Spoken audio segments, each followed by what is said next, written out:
Hello viewers, আসসালামু আলাইকুম। আজকে আমি আপনাদের মাঝে হাজির হয়েছি একটি নিহারি রেসিপি নিয়ে। আজকে আমি যেই নিহারি রেসিপিটি তৈরি করব, আমার মতোই আপনারাও যদি ট্রিক্স আর টিপস ফলো করে রান্না করেন, তাহলে আমার এই নিহারির মতো আপনাদের নিহারিও হবে অনেক বেশি মজা এবং সুস্বাদু। আর আমার এই আজকের নিহারিটি আমি তৈরি করব নানি দাদিদের মতো অনেক বড় পাত্রে অনেক বেশি ঝোল দিয়ে তারপর রান্না করব। আমি প্রেসার কুকারে রান্না করছি না। নানি খালারা আগেরকার দিনে যেভাবে অনেক বেশি ঝোল দিয়ে পানি দিয়ে ওটা আস্তে আস্তে দমে রেখে শুকিয়ে শুকিয়ে রান্না করে, ঠিক সেভাবেই আজকে আমার নিহারিটি আমি তৈরি করব।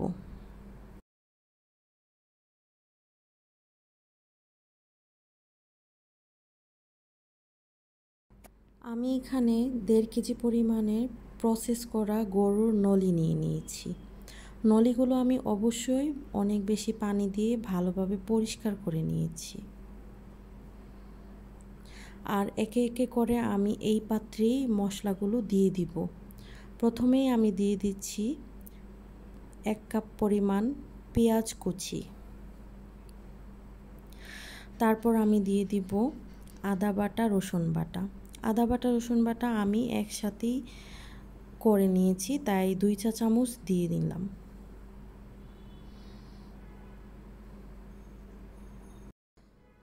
আদা বাটা, রসুন বাটা দেওয়ার পর আমি পরপর কিছু গোটা মশলা দিয়ে নিচ্ছি।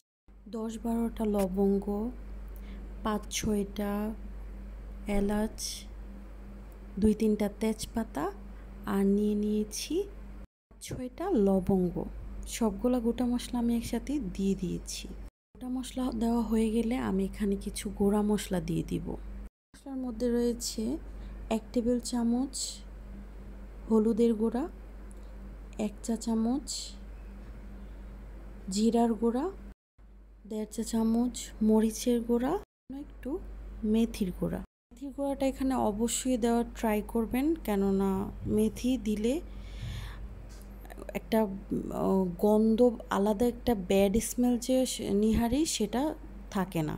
আমি পরিমাণ মতো লবণ দিয়ে এখানে অনেক পানি দিয়ে নিয়েছি। খুব পরিমাণে আমি নলি নিয়েছি, তার 4 গুণ পরিমাণ পানি দিয়েছি। হ্যাঁ, আমি এখানে দারচিনি দিতে ভুলে গিয়েছিলাম, পরবর্তীতে দিয়েছি, আপনারাও দিবেন, সেই ক্লিপটা নিতে ভুলে গিয়েছি। পানি দেওয়া হয়ে গেলে আমি সবগুলো উপকরণ একসাথে মিশিয়ে নিব। তারপর আমি এখানে মিশানোর পর হাই হিটে, চুলার পরিমাণটা হাই ভলিউম রেখে এখানে 20 মিনিটের মতো জাল করে নিব। একটা ঢাকা দিয়ে চাপা দিয়ে দিয়েছি আর চুলার জালটা আমি ধরিয়ে দিয়েছি। আমি প্রথমে হাই হিটে 20 মিনিট রান্না করব। এরপর চুলার জালটা অনেক লো হিটে 3 ঘন্টা আমি রান্না করে নিব। 3 ঘন্টা পর চলে আসলাম, তার ফাঁকে ফাঁকে আমি অবশ্যই নাড়া দিয়ে দিয়েছি, যাতে করে নিহারির নিচে কোনো রকম পোড়া না লেগে যায়। আমি নিহারিটি রান্না করেছি 2 দিন ধরে। প্রথম দিন 3 ঘন্টা জাল করেছি, তারপর দিন 1 ঘন্টার মতো জাল করেছি। নিহারির পানির পরিমাণ অনুযায়ী আপনারা টাইমটা কম বেশি করে নিতে পারেন। তো অনেক বেশি পানি দিয়েছি আর নিহারিটা অনেক বেশি মজা হয় অনেক বেশি টাইম ধরে যদি জাল করা হয়। দ্বিতীয় দিন আমি আরও 1 ঘন্টা জাল করে ফালি করা কাঁচামরিচ দিয়ে দিয়েছি। কাঁচামরিচ দেওয়া হয়ে গেলে আমি ঝোলটা দেখিয়ে দিচ্ছি আপনাদেরকে। আমার নেহারির ঝোলটা অনেকটাই ঘন হয়ে এসেছে আর আপনারা দেখতেই পাচ্ছেন আমি যে অনেক পানি দিয়েছিলাম সেই পানিটা জালে জালে অনেকটাই শুকিয়ে এসেছে। আমি বাগার দিয়ে নিব। বাগারের জন্য আমি একটা প্যান বসিয়ে নিয়েছি আর প্রথমেই আমি তেলের মধ্যে তেলটা গরম হওয়ার পর 2টা শুকনা মরিচ দিয়ে নিয়েছি। শুকনা মরিচটা অবশ্যই দেওয়া ট্রাই করবেন। শুকনা মরিচটা আগে ভাজার পর আমি পেঁয়াজ কুচি আর অল্প একটু আদার কুচি দিয়ে বাগার দিয়ে দিব। শুকনো মরিচটা পেঁয়াজের সাথে ভাজা হয় না বলেই আমি আগে শুকনো মরিচটা ভেজে নিয়েছি। 1 কাপ পরিমাণে পেঁয়াজ দিয়েছি আর সামান্য একটু আদা কুচি দিয়ে আমি সবগুলো উপকরণ একসাথে ভেজে নিব।